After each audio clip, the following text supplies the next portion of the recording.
देखा देखा धोबिनिया के चाल लुगरिया।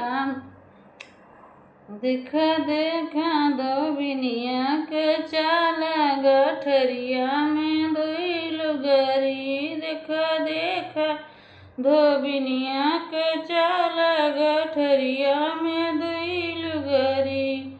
ई है गठरिया ले धोबिन ससुर लगे गईली। गठरिया लई धोबिन ससुर लगे गईली।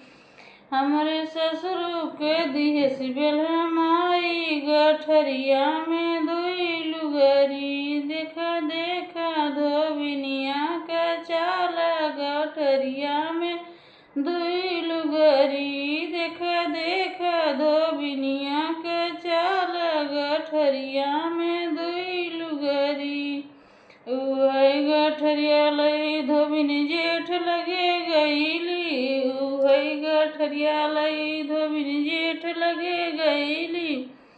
मोरे जेठो के दिहे सिबेल माई गठरिया में दुई लुगरी। मोरे जेठो के लिए सिबेल माई गठरिया में दुई लुगरी।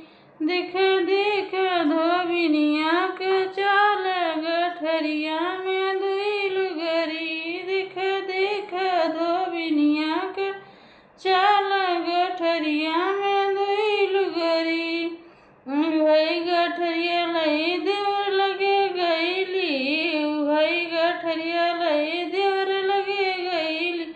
मोरे देवर के लिए सिबेल माई गठरिया में दुई लुगरी। देखा देखा धोबिनिया के चाल गठरिया में दुई लुगरी। देखा देखा धोबिनिया के चाल गठरिया में दुई लुगरी।